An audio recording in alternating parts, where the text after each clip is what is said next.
Hey everybody, welcome. So my buddy and I were going to play some Christmas music for our church, and when we went to use the chimes that were attached to the organ, they were broken. So we wanted to use them for the song we were playing. So we thought, hey, let's go ahead and fix these. So that's how this came about. But we didn't necessarily have permission to fix them, and so we didn't create a video at that time.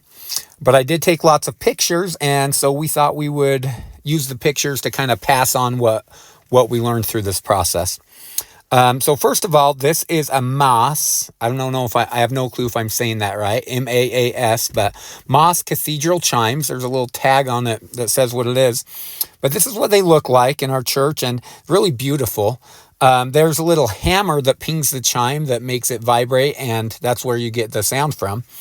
But these are held up by little linen cords, and they look like little cotton strings, but I found out they are often called linen cords. But there's linen cords holding the chimes up, and some of the cords actually broke, and some of the chimes fell down. And we were able to kind of use some things that we had on hand, some rubbery wire type stuff, to put some of the chimes back in place that had fallen down. But just to be aware, that might be an issue that you might want to be aware of, and maybe do some preventative maintenance of replacing some of those cords. The purpose of this video is not to explain how to do that. We didn't really know what we were doing on that part, but we managed to make do, and I didn't really get any pictures of it. But you can see with these two pictures how the chimes are held up, at least in case that is your issue and you kind of want to see how it's supposed to look. This is what ours looked like before we messed with things, and before some of the chimes fell down on us and we had to fix them a little bit.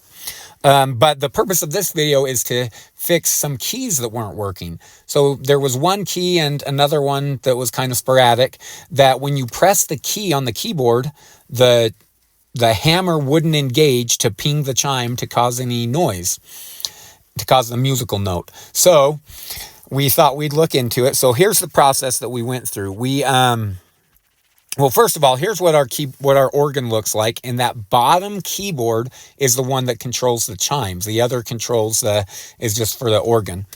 And so this is a view of it from the side. And as you can see, what we were planning to do was to remove this side cover. The way we do that, you take out this screw on the side, and then there's one screw underneath, the one that's circled here, that needs removed. On ours, the other screws underneath are just mounting the keyboard to the organ. So if you have other screws, that could be what's going on yours too. Now, once we got the cover off, the next thing we wanted to do was remove the keys. But be careful when you're removing the keys. They just slide off. But there's a spring at the back, and you want to make sure you don't lose that spring. Keep it in place as much as possible, but definitely don't lose it. There's a spring attached through a little hole at the back of the keys. I wish I would have gotten some pictures of the spring itself and how it attaches, but I didn't get any pictures of that. But be careful not to lose the spring as you slide the key off.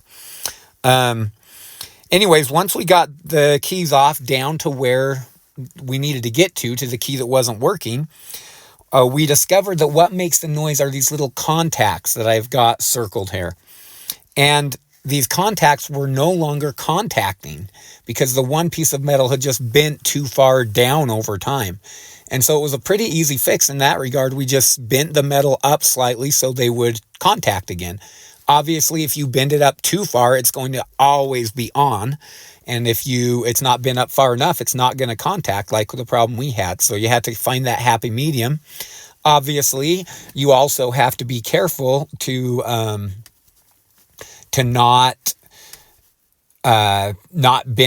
break that metal piece as you're bending it. So you got to be very, very gentle, especially depending on what condition your keyboard is in.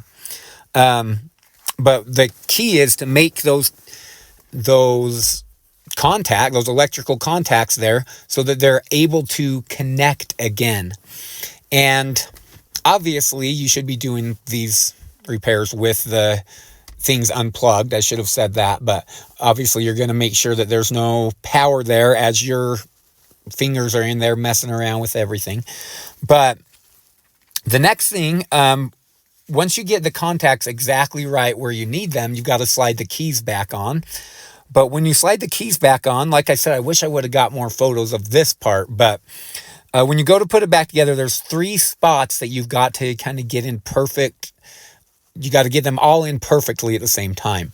So at the top of the screen where I've circled in blue, it's just kind of where the key hinges from. It's got to just rest intuitively, as you would think. It's got to rest in just the right spot and slide back on in that spot. And then down at the bottom where it's circled in red, you can, and kind of on the right there, on the bottom right, that there's a little metal tab on the key that has to slide into that groove. That keeps the key from coming up too far when it's not being played. And so you have to make sure you get that in place as well. But what seemed to work for me was to put the part that's in blue, put that on first, and just barely have it on there. Then get the part that's in red, that's circled in red, get that groove in place next. But then the third and the hardest part is getting that spring in place again.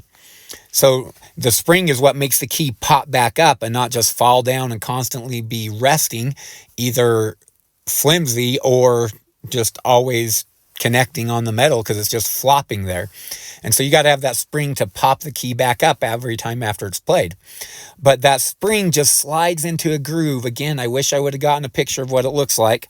But the spring has a little hook on the bottom of the spring, and it just has to slide into that groove, into that little track there. And what I found works, like I said, was to do the spring last and then just barely get the spring started, just so it's barely catching on there. And then I would take a flathead screwdriver of appropriate size that's not too big, obviously, and just kind of push on the spring and slide the spring, another 1/4 of an inch or so back into the groove.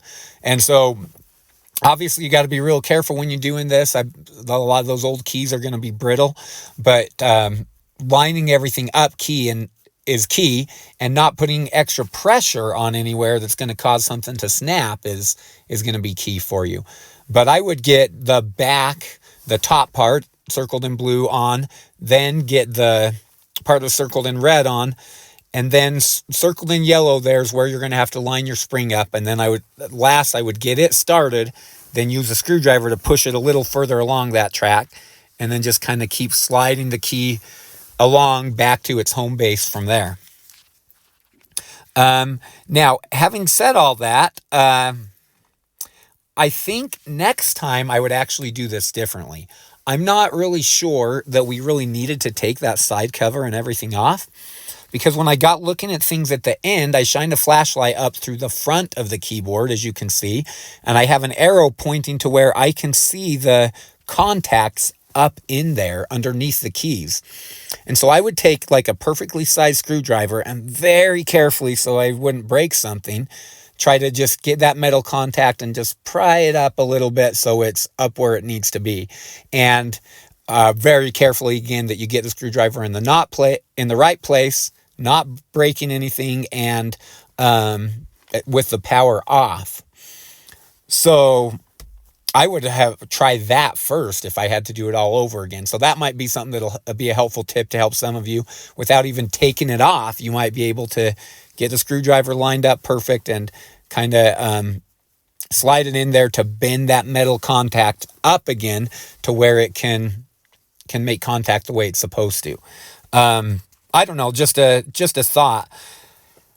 But again, I'm not an organ expert, neither is my friend that was doing this with me. We just saw this as a deed of Christmas service that we could offer, and we wanted to fix it so that we could use all the functions of the organ, including the chimes, for a special Christmas musical number we were doing at our church. But so I don't know if this will fix this probably won't fix every issue that's out there, but hopefully it helps somebody. That's why I wanted to make this, that we help somebody along your journey of fixing your Maas Cathedral Chimes or whatever you have.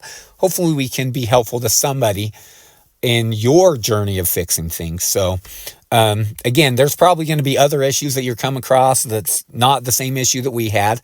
But this was the problem with our issue. The contacts were no longer contacting. We just bend that piece of metal up slightly and then they were contacting again. So yeah, hope this helps some of you. Thank you for listening. Thanks for watching, and God bless. Thank you.